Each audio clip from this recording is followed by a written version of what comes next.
ஒரு படம் 25 வருஷம் ஆகுது. இன்னைக்கும் பார்க்கும்போது மனசுல யாரோ மயில் தொகையில வருடுற மாதிரி இருக்கு.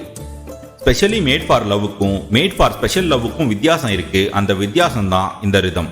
சந்தோஷத்தோட உச்சத்தை கண்ணீராவும், கவலையோட உச்சத்தை சின்ன புன்னகையாவும் உதிர்க்கிற அருணாவும் சித்ராவும் அழகான கவிதை. முதல்ல ஆச்சரியக்குறி, அப்புறம் தான் அடுத்த வரி. பெண்மை மலை மாதிரி, சில நேரம் படபடன்னு கொட்டும், சில நேரம் சிலு சிலுன்னு தூரும். எப்படி நனையணும்னு நாம தான் கத்துக்கணும். நம்ம வாழ்க்கையில வர்ற அழகான உறவுகள் எல்லாமே அவங்க இல்லாம நாம வாழ்றது எப்படின்னு கத்து கொடுத்துட்டு போயிடுவாங்க. இல்லைங்கிறத விட இருந்தாங்க அப்படிங்கிறது தான் அதிகமான வழி.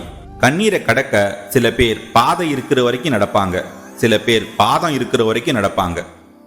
ஏற்பட்ட இழப்புகள்ல இருந்து மீண்டு வர சித்ரா அவங்க கணவர் விருப்பப்படி ஒரு குழந்தையை தத்தெடுக்கிறாங்க. அந்த குழந்தைக்காக வாழ ஆரம்பிக்கிறாங்க. வறுமையில கணவனை நேசிக்கிற பெண்ணும், முதுமையில மனைவியை நேசிக்கிற ஆணும் இந்த உலகத்தின் ஆகச்சிறந்த காதலர்கள்.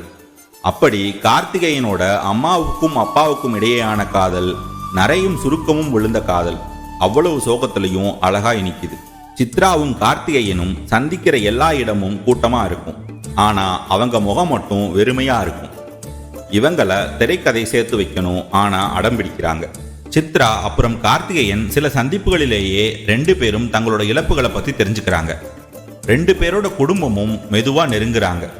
சிவா வாழ்க்கையில அவன் பார்த்த முதல் ஆண் கார்த்திகேயன் அவனோட அப்பாவுக்கான இடத்தை மெதுவா நிரப்பிக்கிட்டு இருந்தார்.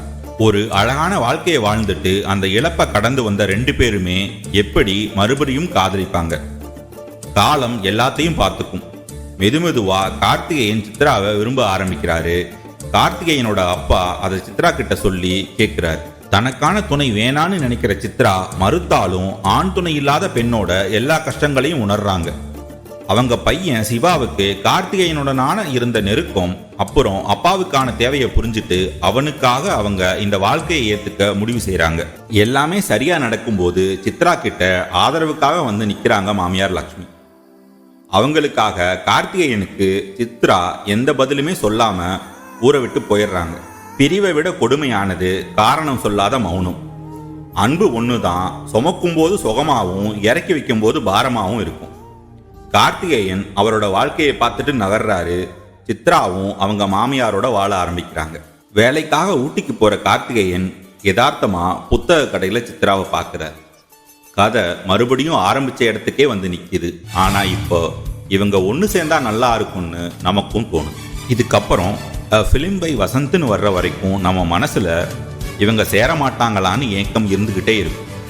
அதை வார்த்தையால சொல்ல முடியாது. அதனால நீங்களே கிளைமேக்ஸை தேடி பிடிச்சி பாருங்க.